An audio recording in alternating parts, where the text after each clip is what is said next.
This is a FarmDoc Daily webinar. I'm your host for the day, University of Illinois Extension farm broadcaster Todd Gleason. Today, the second in a two-part series titled Crop Risk Management for 2024, Prices, Budget, and Risk Management Decisions.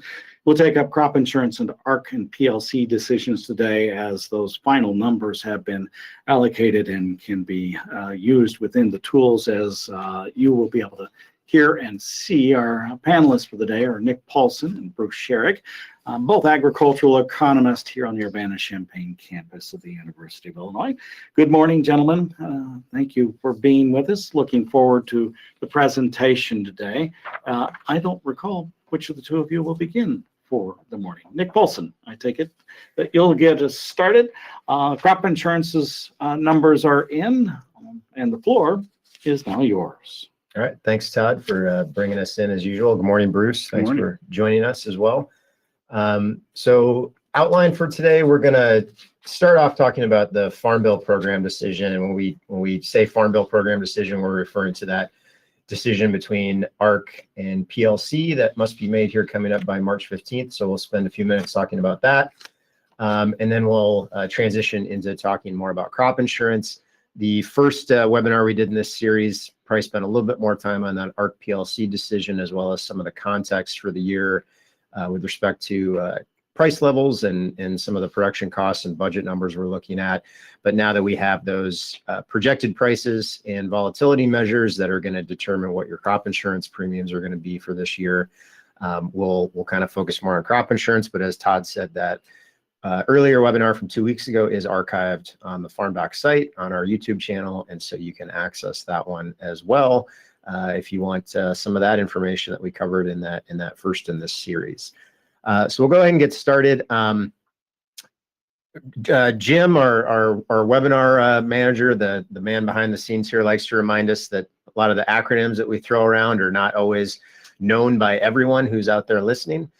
If this isn't something you're dealing with every day, like some of us are. So wanted to start off the webinar today just kind of going over what some of those acronyms that we will throw out throughout the presentation are referring to, and also clarify, because it can get confusing, the difference between the Farm Bill programs and then the crop insurance programs that we'll get to here in a few minutes. And so on the Farm Bill program side, we're going to be talking about the two broad programs that farmers can elect to enroll their Farm Service Agency farm base acres in on an annual basis as of the 2018 Farm Bill. And that is the Price Loss Coverage, or PLC program, and then the Agricultural Risk Coverage, or ARC program, which itself has a couple of options embedded within it. There is a county level option, which we call ARC-County or ARC-CO, and then also an individual farm option, which we call ARC-IC or ARC-Individual. Price loss coverage is pretty much the program that's been around for decades now. That's price-based, price-triggered. Prices fall low enough below a fixed level, there are payments. The ag risk coverage is a revenue program. Again, that could be based off of either a county level revenue design or a farm level revenue design, depending on the choice that you make. And then we're also going to be talking about crop insurance programs. And so we talk about individual coverage or individual plans. You might also use the combo product as a way to refer to those things. That is your standard farm level insurance that virtually all farmers in Illinois are buying, specifically in that revenue protection or RP plan. There's also the revenue protection with the harvest price exclusion, RP-HPE, and then the traditional yield insurance product, yield protection or YP. Might also talk a little bit today, if we get to it, if we have time, some of the area plans, which are now under the ARPI umbrella. So that's another acronym we might throw out there, you might see on the slides. And then I know I'm going to talk a little bit about the supplemental area plans that you can use with those individual plans if you so choose. And those are the SCO or ECO programs, relatively newer than the other ones. That's the supplemental coverage option SCO and enhanced coverage ECO. So as Todd mentioned, you can download these slides if this is something you even want to download now and refer back to, just so you have something to look at when we talk about some of these acronyms. Here's the slide with kind of those definitions And again, separating the Farm Bill programs, which are run through the Farm Service Agency, versus the crop insurance programs, where you'd be working with a crop insurance agent, and they run through the Risk Management Agency, two separate agencies within the USDA. All right, so we're going to start off with the Farm Bill program side of things. So PLC versus ARC. Mention this, that the decision is coming up on, the decision deadline, excuse me, is coming up on March 15th. So we're just under 2 weeks away from that. That is the deadline, but we are, just to keep our FSA office folks happy, we are recommending people not wait until the 15th, because you don't want to run into the office with everybody else on the deadline. Much easier to just get that done ahead of the 15th. There isn't really any more earth-shattering information or news that's going to come to light here in the next 12 days, 11 days at this point. So go ahead and get that decision made.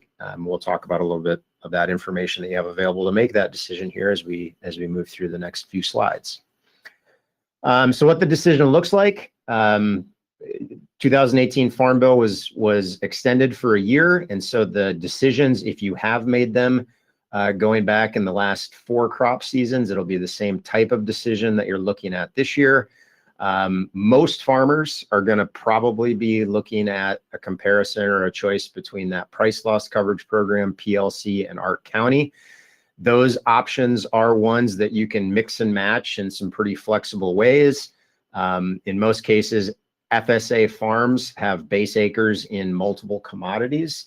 And so you could mix and match those programs on different crops on a farm. You could enroll the same crop across different FSA farms in different programs. You could put everything in one program. A lot of flexibility here in terms of how you apply that PLC and ARC-County enrollment decision. It is at the commodity farm level that you make that choice. The other option is that individual ARC program. Individual ARC or ARC-IC is something that's going to apply or be the choice in, I think, a minority of situations. But it is one that you should understand and take a look at. And one of our colleagues led an article a few years ago, kind of laying out those scenarios where we think ARC-IC is probably a choice that really deserves a pretty close look. And so that would be cases with high risk farms, high production variability farms, or farms that are much more productive than what the county average might represent in that ARC-County option. So ARC-IC could be a choice there as well. Or again, in a minority of cases where you might be planting, a significant high share of acreage on your FSA farm to a non-program crop, something that isn't eligible for some of these program payments. For that one, it's mainly because of the lower payment rate on ARC-IC relative to the other two choices. And so you may not care so much about that lower payment rate if you're already planting ineligible crops on some portion of your farm anyway. And then we've provided a link there to the article that goes into more detail talking about those situations. So we're going to focus moving forward here on the PLC versus ARC-County comparison, but again, don't completely ignore that ARC individual option, particularly if you fall into one of those 3 scenarios there in the bullet points on the slide. So to kind of set the stage for what we've looked at in terms of corn, soybean, and wheat base, that's again the 3 crops that are going to dominate the thinking here in Illinois and the greater Midwest. Couple points here. So we're looking at, and everything moving forward here that I'm going to show you is based on price forecasts or expected marketing year average MYA prices of $4.40 for corn, $11.20 for soybeans, and $6 for wheat. So those are those values across the top row of that kind of that grid you see on the screen. Those are consistent. They're in line. They are what USDA is currently forecasting for the 2024 marketing year for those crops. And that latest forecast was released and discussed at the Outlook Forum a few weeks ago in February. And so that's sort of the thinking on where prices are going to be for the marketing year. Obviously, they won't be at those exact levels. Could be higher, could be lower, but that's the expectation for right now. I think we would largely agree with those. They are a little bit lower than what we used for marketing year average prices in our January revised crop budgets that we put out on FarmDoc. But the market has also moved lower since then. So I think those are pretty good forecasts at this point for what we might expect for the 2024 marketing year. The second two rows in this grid look at kind of the price protection that are provided in the two programs that we're comparing here: the PLC program, that price loss coverage, and then the ARC-County, and even the ARC individual program for that matter. This is the price guarantees, or the benchmark prices that those programs are based on for the 2024 year. So PLC will trigger payments on corn base if that marketing year average falls below 401. That's the effective reference price that's in place for 2024. 926 is where those PLC payments would be triggered on soybeans, and 550 is where those payments would be triggered on wheat base. For the ARC program, the benchmark price that goes into determining the benchmark revenue is $4.85 for corn, $11.12 for soybeans, and $6.21 for wheat. So you can see that those benchmark prices for the ARC program are higher than the PLC effective reference prices for all three crops. That's just a function of how the programs work, and there's 5 previous or historical years that go into determining both that effective reference price and then that benchmark price. For the ARC program, we've had higher prices, particularly in the last couple of marketing years of the 5-year period that goes into that determination for 2024. And that's why you see those ARC benchmark prices higher than that PLC effective reference price. But those are kind of the price protection levels that are relevant for the programs. And you can see that those benchmark prices for ARC are higher than that PLC effective reference price. And that makes some of the comparisons we'll see here in terms of expected payments make some more sense when we get to those. All right, this figure, and I'll highlight kind of pieces of this figure because there's a lot going on here. This figure is from an article we put out, forget now, was it last week on FarmDoc Daily, when we got the web-based Gardener program payment calculator updated. That is a calculator that allows you to go in and enter your county, enter your farm-specific PLC program yield, and do a little bit of comparison in terms of what we expect these programs to do in 2024 based on the price forecasts that we have, that we saw in the previous slide. And so, again, a lot of stuff going on in this slide. So I'm going to first kind of focus on the corn and wheat figures that we have here. In the upper part of this chart, we're looking at what we're estimating, or what our calculator is estimating, as the likelihood or the probability or the chance that we would be triggering payments from that PLC program in blue and the ARC-County program in orange for 3 different Illinois county examples. So we have Champaign County is the first set of bars there. Champaign County is kind of right in the heart of East Central Illinois, also where the University of Illinois is located. DeKalb County is our Northern Illinois example. Both of those counties would be relatively higher productivity, just because the upper 2/3 of Illinois, we typically see higher yields and lower yield variability. And then we've got our Southern Illinois example, which would be our lower productivity, lower yielding and higher risk example there, Jefferson County, right in kind of the middle of Southern Illinois. So again, focusing on the top panel of this figure here for corn and wheat, we can see that for PLC, basically roughly a 1 in 3 chance that we'll see the corn price fall below 440 or the wheat price fall below 550. That's, again, what it would take to trigger a PLC payment. And then, higher likelihoods in that 35 to 45%, even as high as approaching that 50% range in some counties we've looked at in terms of triggering ARC-County payment. So higher likelihood of ARC-County payments for corn and wheat base, at least in the Illinois counties we've looked at. And then the lower portion of this chart gives you a sense of what the expected payment is. This is a simulation model, and so there's a number of scenarios or outcomes or realities that we look at that could occur in 2024 where there would be no payment triggered. There's also a number of scenarios where there would be a payment that's larger than those averages that you see there, but this is the average across all of those potential realities that we could see play out in 2024 based on our expectations here for the year with respect to prices and also for yields on ARC County. So ARC County has a higher likelihood of payments. You can also see it has slightly higher expected payment levels as well. So for Champaign and DeKalb County for corn, somewhere in that $20 per acre range for PLC, more like $25 per acre for ARC County. Jefferson County corn, looking at something probably less than $15 per acre on PLC expected payment, something slightly above $15 per acre in terms of the expected payment for ARC County. And then if we look at wheat in the bottom right, similar comparison, slightly different expected payment levels.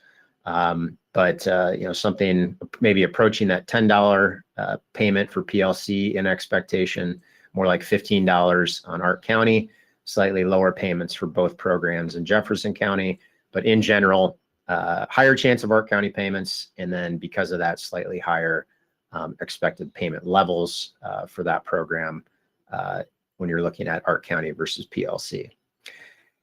The soybean side of things looks a little different. So this, you may have noticed that expected soybean price for 2024 was kind of further above the price guarantee or the effective reference price for PLC and that benchmark price for the ARC program. So we see that sort of play out here in the, I would say, much lower likelihoods of payments in the top portion of what we're highlighting here. So basically roughly a 10% chance of payments from either program here on soybean acres. So like a 1 in 10 chance. And then that translates to those lower expected payment levels. We're looking at the $2 to, at most probably $3 in expectation anyway, payment level for both programs. So much more of a toss-up if you're just comparing likelihoods and expected payment levels and making your decision on soybean base and looking at those PLC and ARC County programs. So to summarize, just reiterate here, based on what we're looking at for corn and wheat base, at least in Illinois, and probably extends to examples kind of throughout the Corn Belt region. ARC County is the program that looks to be more likely to trigger payments, and for that reason, the expected payment levels from that program are larger than for PLC. Soybeans, again, it's much more of a toss-up. In general, we're looking at a relatively low chance, 10% or less probably of triggering payments, and therefore much smaller expected payments or support levels for both PLC and ARC County on soybean base acres. Those aren't the only factors that you should consider when you're choosing between PLC and ARC. And probably the big one here as we segue into and start looking at crop insurance is, are you going to be interested in using that supplemental coverage option insurance program? And if you are, that kind of helps to make the Farm Bill program decision because you have to have those acres enrolled in PLC if you want to use that SCO program. If you're enrolling ARC individual or ARC County, those acres will not be eligible for that SCO coverage. As we wrap up the Farm Bill program portion of this morning, I just wanted to point people to those decision tools that Todd mentioned. If you go to the FarmDoc website under the tools section, there is an ARC PLC tool option you can look at. That'll take you to either one of the tools you see on the screen here. We have a web-based version, which is the Gardner Program Payment Calculator. That'll give you those payment likelihoods and expected payment levels. And then we also have an Excel-based what-if tool that you can look at kind of more specific scenarios to see what the payment would be based on a specific price and a yield for PLC and ARC County. You can even do some ARC individual analysis in that what-if tool. So those are two resources we want to make sure you know are out there as you finalize this over the next 11 days ahead of the deadline. So now we're going to move into crop insurance, and I'm gonna start off and talk about the projected prices and what that means for guarantees this year and premium costs this year relative to last year and even 2 years ago. And as we go here, we tend to look at we can't give examples of every policy combination in a webinar. We tend to focus on revenue protection and the examples we do look at. And there's a good reason for that. It's because revenue protection is by far the most popular individual plan in the entire program, and even more popular if you look at Illinois. And Illinois farmers tend to buy pretty high coverage levels. 85% is the highest coverage you can get. You can see the average coverage level across Illinois is between that 80 and 85% level, has been going back now for a decade or more. And so high coverage with that RP policy does capture most of what farmers are actually doing in the state. So projected prices for 2024. For corn, we ended the price discovery period averaging $4.66 across the month of February, with a price volatility or volatility factor of 0.19. Those are two pretty important parameters that go into determining how much your insurance is going to cost. Give you a sense of kind of how that evolved throughout the month of February. We started out with that December corn contract trading at $4.79 on February 1st, or settling at $4.79 on February 1st.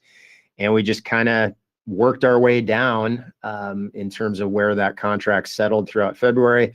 Saw a little bit of upward movement there in the last week of February, but the average settlement price across the month worked its way down to that $4.66 level that we have here for the 2024 insurance year. That is just over 20% lower than the projected price we had last year, and also the projected price basically that we had in 2022 as well, of $590 and $591. And so that's has a couple of implications for guarantees and premium costs that we'll talk about. The volatility factor, which also affects premiums, a tick higher than it was in 2023, but lower than what we saw in 2021 and 2022. Fairly similar to last year, just slightly higher. If we look at soybeans, it's going to be a similar story. So 1155 with a 0.15 volatility factor is what we're looking at for 2024. Again, if we look at how that kind of evolved throughout the month, very similar to corn, I guess without the move up at the end of the month, kind of consistently worked our way down, started out at 1186. By the end of the month, we had the November 2024 soybean contract settling at 1133. So the average across the month ended up at that 1155 with that 0.15 volatility factor. That is, again, just a tick higher than what we saw in 2023, but lower than what we saw in 2021, 2022. And I think Bruce is going to talk a little bit more about kind of the historical perspective on those. But the key point I want to make here is that those lower prices, so 21% lower than last year on corn, I think 16% lower is what that 1155 is, lower than last year's 1376 for soybeans. What that means on the good news, I'll start with the good news. The good news is that we'll have lower premiums in 2024 compared with what you might have paid for the same policy in 2022 or 2023. The bad news that goes with that, though, is that because of that lower price, we're going to see lower guarantees possible at any given coverage level on the revenue products that are the most popular. And while you can still insure the same yield levels relative to your APH yield, the projected price doesn't affect the bushels you can insure. It does affect the value of those bushels if a yield loss occurs. So you're going to be compensated at that lower projected price relative to the last couple of years. Kind of the second piece of bad news here is that, again, relative to the last couple of years, we've been moving up on the production cost side. We talked more about that in the previous webinar. And so we've got higher costs, lower projected prices that you can insure at for 2024. So here, real quickly, is just an example from Champaign County. So on the right-hand side is the output screen from one of our crop insurance tools. This is our web-based premium calculator. So the example I'm looking at here uses this year's projected price of 466, the volatility factor of 0.19. This is for again, a specific example farm that might be in Champaign County with a 200 bushel trend-adjusted APH yield and APH yield and rate yield of 191. Changing those things will affect these premium costs, but those are the specific values these premium costs are based on. And wanted to kind of highlight a couple of things here. Again, I had mentioned that lower projected price is going to reduce the guarantee that you can insure at any coverage level. And so this year, if we're looking at an 85% RP or RP-HPE policy, the minimum revenue you're going to guarantee on those types of policies is going to be just under $800 per acre for this farm. Last year at that $591 price, you would have been, for the same policy, just over $1,000 per acre in insurance that you're buying. On your yield protection, you're still insuring 170 bushels, 85% of that 200 bushel APH. But again, any losses relative to that guaranteed yield are going to be compensated at that 466 price, not that 591 price that we had last year.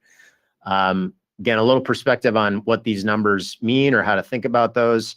Highlighting here that $800 non-land cost number and the $350 land cost number. Those are, kind of basically, I just picked round numbers in the ballpark of where we've got our Central Illinois production cost budget numbers for this year. So $800, that would include all your costs except land and your insurance premiums. If you're thinking about, trying to insure a good portion of those costs, you can't quite even get there with the 466 price, whereas last year you could have insured just over $1,000 per acre at that 85% coverage level. If you work in the land cost there, which would be kind of an average cash rent level for Central Illinois, you definitely get into the $1,100 plus range on costs.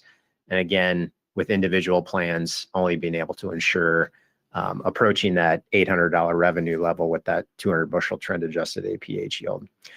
So again, just want to highlight premiums are lower, but that's because you're insuring a smaller amount of revenue or bushels at a lower value than you were with that higher projected price in previous years. So in that vein, want to talk about maybe some options to think about if you do want to try to push that coverage in terms of revenue per acre higher based on what you can do this year with the lower projected price. So again, individual insurance plans are kind of your starting point. That's going to insure everything up to a producer elected coverage level, 85% being the highest you can go there. You can do that with either one of the revenue plan options or that yield protection plan. The supplemental programs that you might also consider now to kind of increase the amount of coverage beyond that are the supplemental coverage option. That's sort of the first layer that you can think about as supplementing that individual insurance. That program is area-based. It's county coverage, so it's not farm level coverage like you'd be getting from your individual plan, but it is county coverage that would kick in at 86% down to your individual coverage level. So that SCO can vary based on what you're buying as your individual plan. And then there's also this enhanced coverage level option now that's been around since 21. And that you can buy up to 90 or 95% coverage that'll extend down to that 86% level. So you can think of that as being another way to layer additional coverage on top of your individual plan. Key thing here again is that these are county or area-based plans. And so there is basis risk involved with these. Your farm and county losses aren't always going to line up. And so that's a consideration to make. It's not perfect. And then again, a reminder that if you are interested in using that SCO plan, you have to make sure that those acres are enrolled in PLC. However, there are no eligibility things to worry about related to your farm program decision if you want to use that ECO program.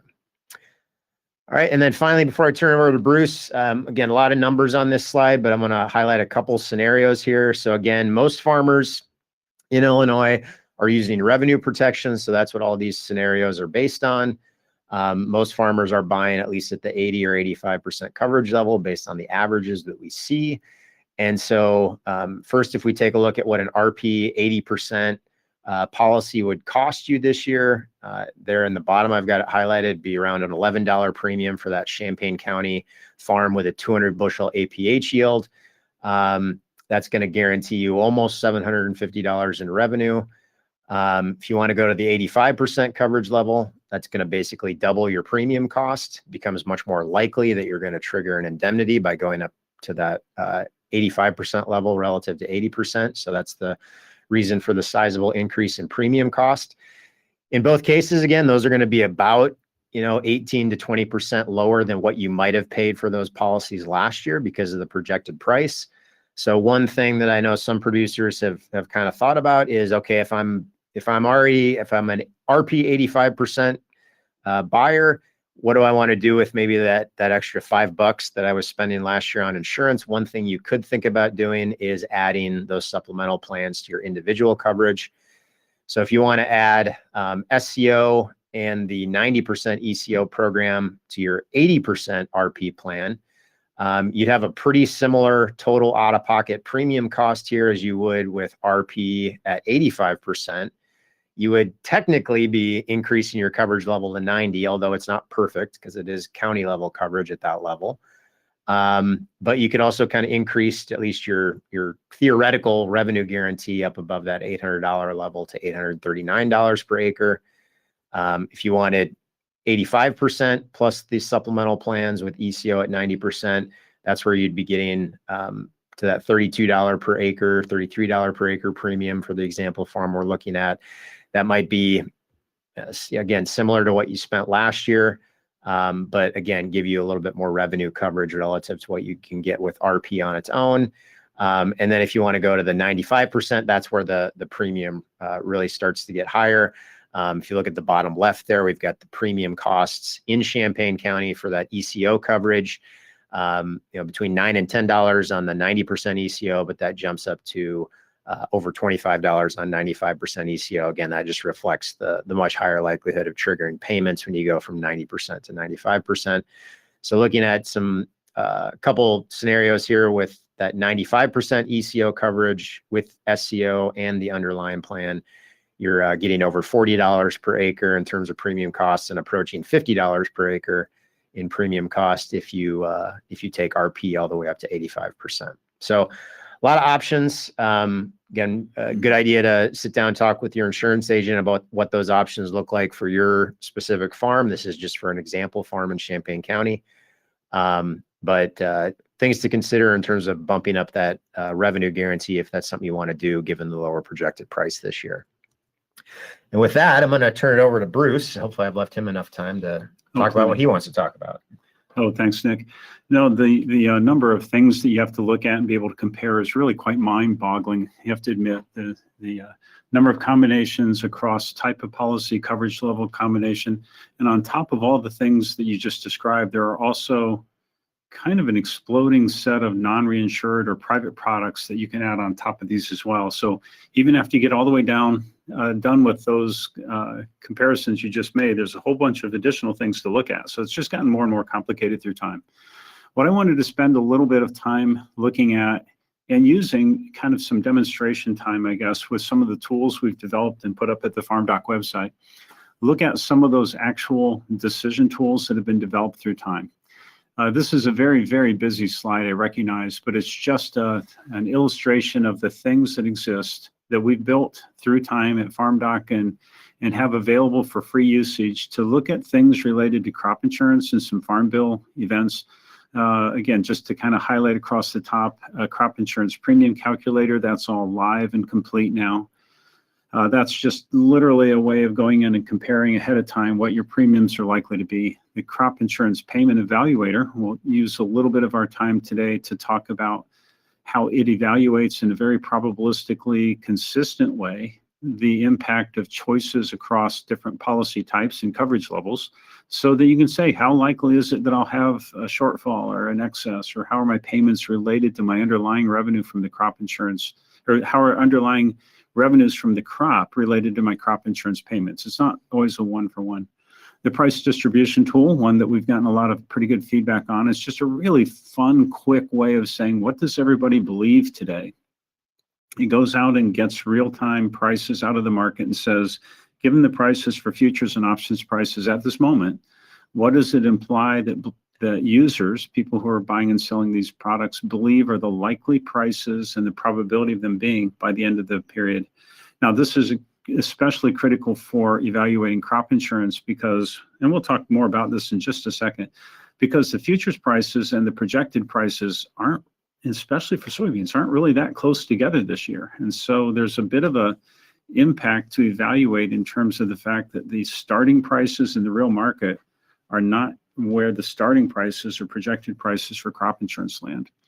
A couple of other things, the crop insurance summary business tool. This one's really fun because you can quickly look historically at how things have performed through time.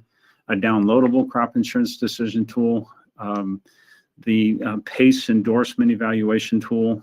PACE is a post-application coverage endorsement for split nitrogen, developed recently, not highly used yet, might be in the future, but it's a good way to just simply understand and look at the likelihood of being able to get payments from choosing a slightly different production practice. The MP tool, the ECO, SCO payment evaluator, and so on. You'll find that we're fairly responsive. So if you find something you think is prominent in the ag sector and would like some help evaluating it, get in contact with us, and then more likely than not, in a few years, you'll see one of the tools associated with that developed and out there. So, but moving on to the real things. So we've seen a couple of these already, the projected and harvest price histories. I wanted to go all the way back to 2011 because that's essentially when we moved to a combo policy, or the policies that we have in place today. And the highlighted or darker bolded one between each of the years from 2011 to 2023 shows whether or not the harvest price was above or below the projected price. And you kind of see a pattern when we were going up in prices and when we were going down in prices. And we kind of get to the end of the period in 2024, and it's a little bit of a kind of a coin toss, what you might expect to happen by the end of the year. So maybe this is a graphical way of thinking through that collection. Again, very similar to what Nick went over, but with the important difference noted that the average harvest price has been about 6 cents below the average projected price for corn over that entire period of time. Now, when we were very low prices, you saw some harvest year prices in 2013, 14, 15, 16, 17, 18, 19, a long period of time where we just had really good production to some degree, and the prices by harvest time were lower. And so you did not benefit from the option within RP policies for your guaranteed value to go up.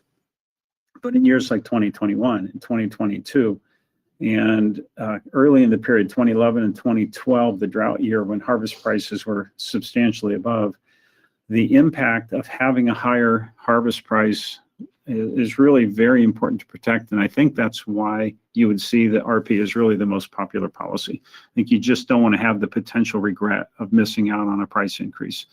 Again, we're starting the year 2024. Hopefully this graphic makes the point.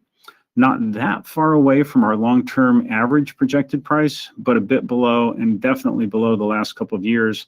And also obviously in a period of time where the input costs to getting the crop in were quite a bit higher. Soybeans, the same sort of thing. The gap between the two, a bit wider between projected and harvest price, and a little bit more variability within year. Just the same sort of things to point out, except again that our average soybean projected price is in this case slightly higher than the long-term history. Don't want to put too much emphasis on this. I just like to look at it in the era that we've had the existence of the current combo product. This is a way of kind of looking at it in context.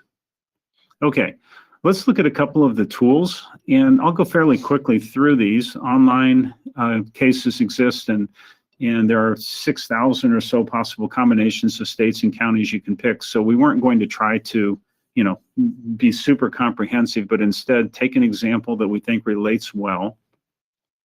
And then you can go back to the online version and look at your own case in a little bit more detail, if that makes sense. But what the insurance payment evaluator essentially does is it says, given the conditions at the starting of the insurance period, so as of March 1 this year, if we were to repeat that same set of starting conditions, literally millions and millions of times, using the information from the futures and options markets and the history of yield variability, controlled for trend and other things like even weather, what would we expect the possible set of outcomes to look like? And then can we pattern out that set of payments and say, what would the expected payments have been? That's number one. Or how often would you have gotten a payment, or the frequency of payments? Are you going to get paid 1 in 3 years or 5 in 6 years, or what? The net cost of insurance is really critical, because if you paid $30 but on average get $32 back, your net cost of insurance is actually negative. Given the insurance subsidy built into the federal program, that's kind of what everybody's expectations are. But I'll point out that if you were to look empirically at what this looks like across time and across space, I joke that it looks a little bit like a Lego map. If you're going county to county, one county will be quite a bit higher than its very next door neighboring county, even if the risks are essentially the same. So there's some important variation in the way prices of insurance have to be built through time to be consistent. And then an important one, especially given Nick's introduction here, the risk reduction possible. Is it possible to really, really cut off bad outcomes? Or are we just trying to get paid through time a positive amount and use that as some form of through time insurance? So all of this is done in a way that we hope provides helpful guidance while you're making this really complex set of decisions across crop insurance and farm bill programs. We cover currently 11 states. We can do a little bit more than this. Right now, these are the ones we feel most comfortable rating. Nebraska is a little bit more complicated because of the difference between irrigation and non-irrigated. Other parts of the country, likewise, we're building some tools in the background, and the premium calculator goes a little broader than this, but this is the core of the Farm Belt and where we actually feel most confident in the accuracy and the through-time calibration of our results. Okay, so again, it's like the teaser of a new TV show. I keep showing you these things before we get into it. But in each case, one county example farm exists in every single county. And today we're just going to use one county to demonstrate the things that we can actually say about a case. So this is what it would look like if you get to the farmdoc program evaluator, insurance program evaluator. You'll have to answer a couple of questions about what state you're in, what county you're in, what crop, and the acres. A few cases where acres matter. You get larger and larger, your variability starts to tend toward the county, and the difference between your average level of yield and your county's average level of yield starts to say more about the likelihood of paying out on the area products. But we start with the case farm information in every case, and this 204.44, if we were to go back through all the yields that actually happened in Champaign County all the way back into the 70s, detrend it, control for weather differences through time, and say, what would we expect the average yield this year to be, given the likelihood of all those histories? We'd say it's about 204 and a half. The standard deviation and the county standard deviation, of course, differ because the farm is going to have more variability than the county. And we always calibrate this to the current futures prices. I just looked up a couple of minutes ago, and we're about 462 for corn and about 1144 for soybeans. Excuse me. So a little bit of a gap between the projected prices and the actual prices. That makes a little bit of what we would call moneyness. You're already starting the year where the insured revenue is a little bit above what your actual harvest price expectation might be right now, which, among other things, makes the relationship between RP and RP harvest price exclusion, somewhat obvious, actually. And yet the prices between those two policies don't depend on whether or not the end of February's average or our projected price is above or below the futures prices. And again, this year we have a case where futures prices are below the projected price. So a little bit of risk information, farm yield and county yield, kind of patterning it out between the likelihood of having yields below certain levels and so on. And again, one quick question that came in is how many years of data go into the payment evaluator? Excuse me. And does it adjust to current commodity prices? The answer, yes, we are reflecting exact distributional information from the markets at every point in time through March 15th. And the number of years of data, we estimate things based on kind of a credibility test for as much historic data as we have. And for the yield side, that's usually back into the mid or early 70s. And for the prices, that's always a real-time current actual as of the date you run it kind of case. Good questions. Thank you. Once you do that, it gives you some of the information like you'll see here, which starts out with basically, you can do this for basic unit, enterprise unit. Importantly, the enterprise subsidies are higher levels, but you of course have greater units combined and might limit the degree of getting individual payments. And this gives you the expected revenue and insurance cost and net cost of insurance and averages for a whole bunch of things at once. So you thought Nick's stuff was complicated to evaluate. Take a look at this page. But just to kind of get a focus in, start down the left-hand side and look at an 85%. First gray box is RP. Be about a $32 premium prior to SCO and ECO, prior to any use of any private products.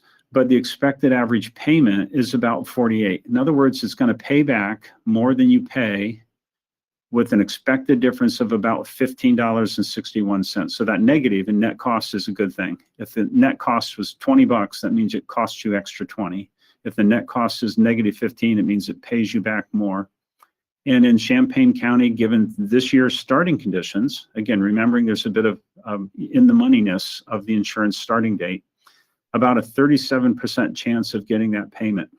If you kind of now retrace the steps a little bit and say, well, what about an 80%? Well, it still was positive, but only a 27% chance. And for that $12 premium savings, was it really worth it or not when you were only increasing your average gross after insurance by $4? These are the questions that the evaluator is supposed to help you interpret.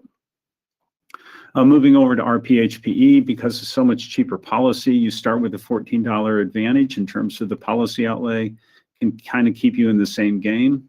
But what you would probably notice is that if you had a really explosive year, a really tough summer, the payments from HPE don't go up like they would go up under traditional RP.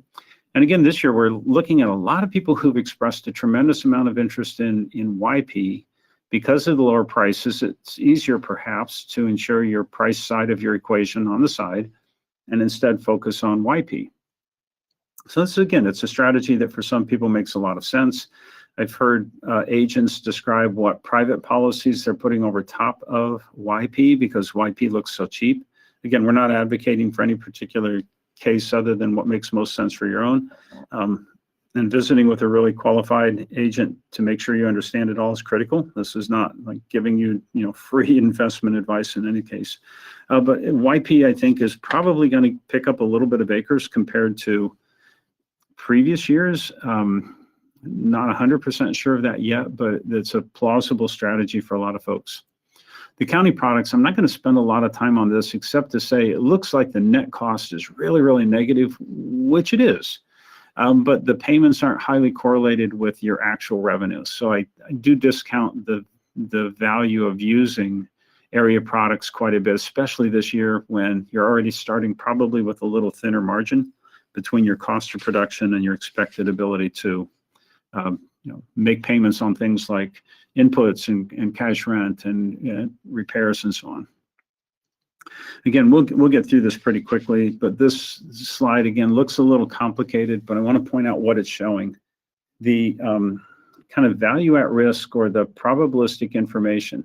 And I know we always get conversational responses that say, well, can't you just make it easier? Well, I wish it were easier, but this is really what insurance is about. You have on the bottom line here a target revenue, and on the vertical axis, the likelihood of getting to that level. And what's important is no insurance, or that blue line says that, say 20% of the time, you're going to get, with no insurance, $679 or less gross revenue. So 1 in 5 times the yield and price combinations would give you $679, just to kind of point. Well, with insurance, you can cut the tail of that way off. So just look at the kind of vertical RP 85 and RP HPE 85 lines, which are kind of that departing red and orange line. To get to the 20% level there, you push the revenue to 732-ish, or a little bit higher than that, maybe 750. And so the use of insurance at least cuts off that bad left-hand tail. The area products, as you see, move the whole distribution, or that pink line moves it to the right. But frankly, you still have a really, it doesn't cut off your likelihood. You don't get very high in the percentage chance of getting to those revenues nearly as quickly. And so that's why I think a great comment from a Nobel Prize winning economist, which is to say, observe what happened and understand why it makes sense. I think that's why people don't use the area products very much, is because it kind of doesn't make nearly as much sense from a true risk management perspective.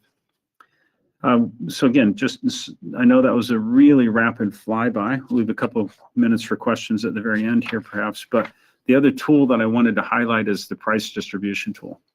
And this was one that we've spent a lot of time trying to develop and get right.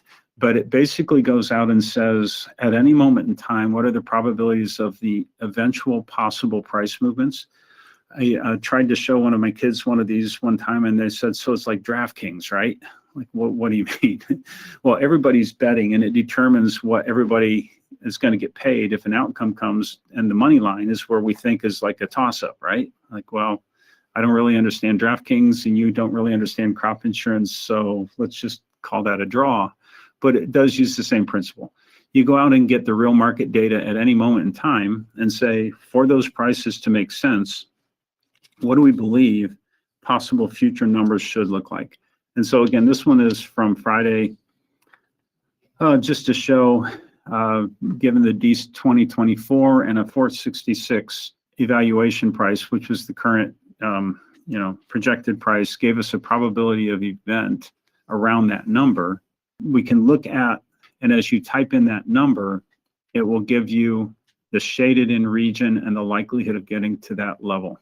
So I think this is a really useful way of saying, given where we started with the projected price and given where the futures markets think future prices will be by the expiration of the DEAS contract here, and you can do corn, or in this case, soybeans, but we can calculate the probability of being at or below different levels based on that moment's time implied values from the futures markets. And you can try, gosh, I really need at least a 1050 to cover my costs, or I need at least a 1315 to get to my costs, and evaluate in real time what would happen to your likelihood of achieving those values by different price targets.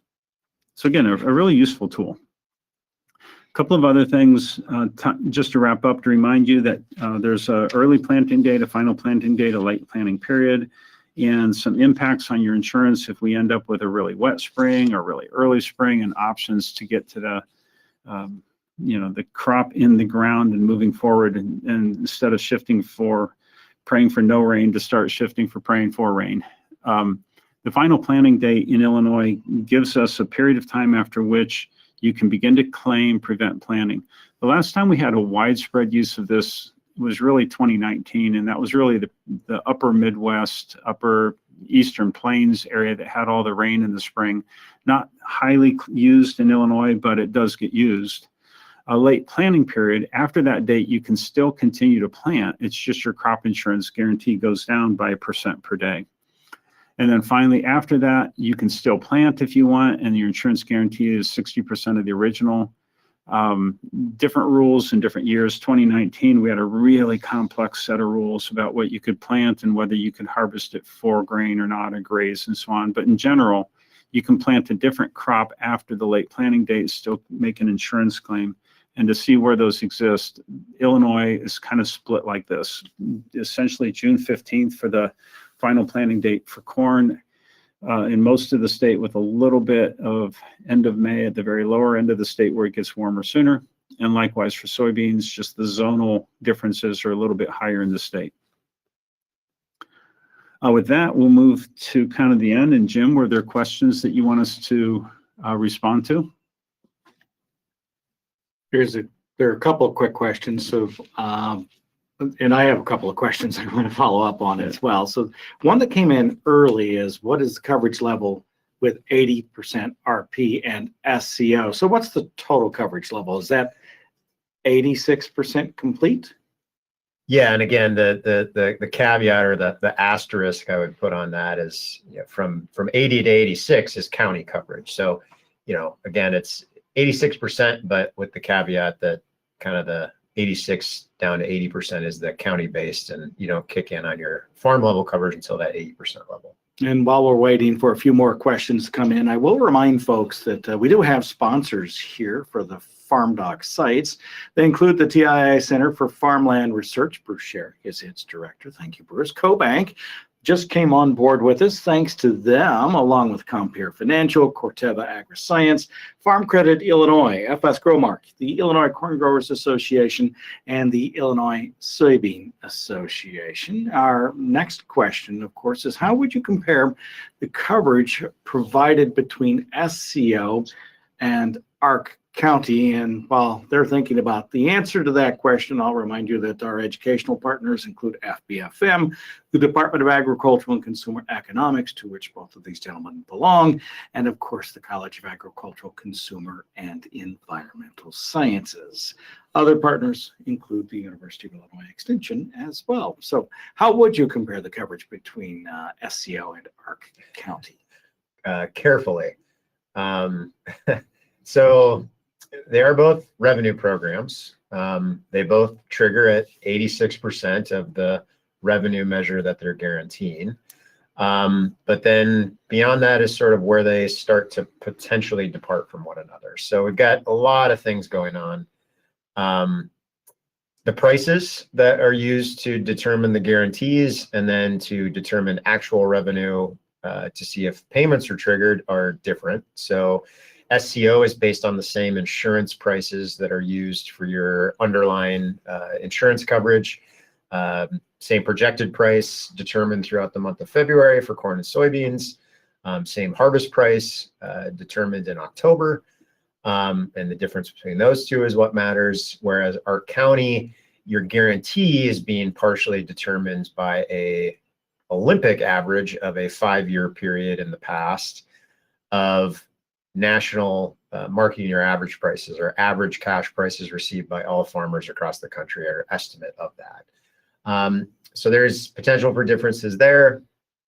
We tend to see, maybe a nationwide average basis level, kind of like consistent difference, if you will, between those prices. But then also differences in, you're looking at a average of a previous 5-year period relative to prices now. That's kind of a much different price deviation measure than a within year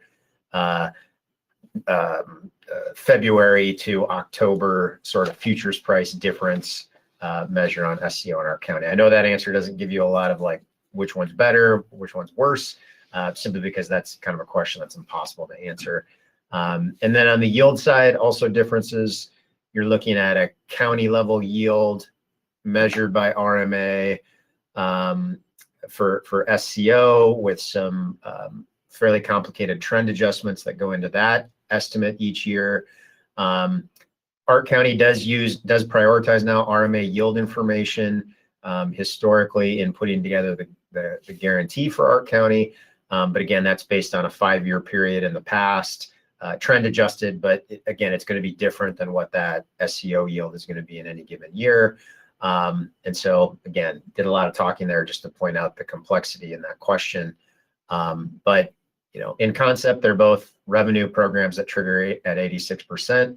I'm going to stop there, but I didn't even get into the differences in timing of when the payments would show up. Which is, we're talking at least 6 months between when an insurance payment on SCO might arrive or be determined versus when that marketing year ends and you'd know whether an ARC-County payment is triggered and actually getting that check. So similar programs, but also a lot of differences. 2 more questions. One about I think it's the payment evaluator calculator, where all that data comes from. So where do you find your trend adjusted yield, for instance, and other information you need to use the calculator? Right. I'll make a friendly amendment to the question to say the insurance premium evaluator, you use your own yield. So that will come from your own schedule of insurance, your own APH, your own trend adjusted APH rate yield, and so on. Acres, yes, risk rating, and all of that.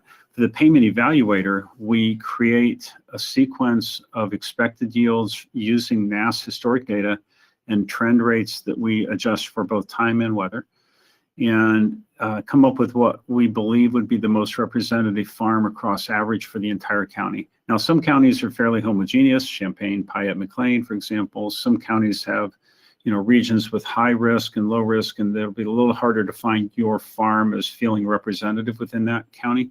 but it's literally a data exercise where we use as much of the information as we have access to fit what we believe is the most representative farm in that county. Follow-up question, sort of maybe just repeat the differences between the SCO price and the ARC-County price. SCO price is the same as the crop insurance price. So it's average harvest futures throughout the month of February for both corn and beans. For 2024, that's the 466 for corn and the 1155, right, for soybeans. ARC-County is a Olympic average of national marketing year average prices for 2024. The 5-year period that is relevant is 2018 to 2022. Next year, it'll be 2019 to 2023. The Olympic average means that you throw out the high and the low. So it's the 3 years that are in the middle. Simple average of the middle 3. Yep. Then there is a question, and I thought about this when you were making the comparison with the RP and the YP products. So the question really is asking, what context do you use to make that decision? What are the things that might push you towards YP? Right. So again, I've heard a lot of conversation about shouldn't we just use YP this year because we're already kind of in a position of feeling like we're at our floor for prices, and really the risk is going to be on the yield side, not so much on the price side at this point. And then the question that came in also points out the negative correlation between prices and yields. So if we have a really short crop year, we'll see prices increase, and the product of lower yields and higher prices tends to be a revenue that doesn't move as much as either of the individual components. I think what people historically anchor on, though, is the 2012 kind of experience, and that is where prices go really, really high. And if you're in an area that didn't have a massive yield decline, you get a really big bump in your payment and kind of a rainy day fund kind of effect from the insurance as well. The odds of collecting YP was embedded in the question. I think we're really good we're pretty good at measuring yield risk, and the likelihood of yield deviations are pretty well patterned out. We have 12, 13, 14 years of running this style program, and it's pretty well calibrated. So people, will tell us, oh, my yields never go down that much, or my yields never go up that much, or vice versa. But we have an enormous quantity of data where we can actually fit that across real data, and they're pretty accurate, frankly, to be honest about the likelihood of the yield deviations. The harder one for me is price. And in extreme years, if we get an absolute terrible drought, the joke is all correlations go to 1 or all correlations go to -1. So in the really most extreme events, that's when the models tend to break down, but that's when the payments from RP tend to be the highest overall as well. Again, I think there are individuals who can control their own price risk and have active marketing programs for whom YP might make more sense this year than it might have in a year where your starting expectations were for being able to ensure revenue greater than your actual per acre cost. But I do think it's still a very individualized question. Yeah, and I would just add on, comparing YP to the revenue options, the price yield correlation. Yeah, usually when we see low yields, we see higher prices. And so RP HPE tends to have premiums that are much lower than RP, comparable to YP, in some cases lower than YP, depending on your county and the strength of that correlation that's built into the premium calculation.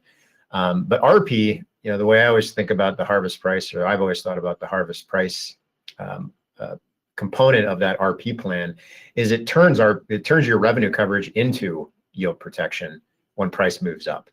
So if you see that harvest price above the projected price, you've effectively bought a yield protection policy at that point, and it's guaranteeing those bushels at that higher harvest price rather than the lower projected price. We've come to the end of our time. Thank you, gentlemen. We appreciate you being here. Bruce Sherrick and Nick Paulson, agricultural economist here on the Urbana-Champaign campus of the University of Illinois. Jim Baltz is behind the scenes, making sure that everything is run. When you exit, do fill out that survey. Jim will make sure that we see that this afternoon. He'll also have this up on the FarmDoc archives today as a YouTube video. You can go to FarmDoc Daily and look under webinars for archives, or just go to youtube.com/@FarmDoc FarmDoc, and do pass it along to other folks as well that might be interested in crop insurance. For everybody here on campus at the U of I, I'm farm broadcaster Todd Gleason. You have a great day.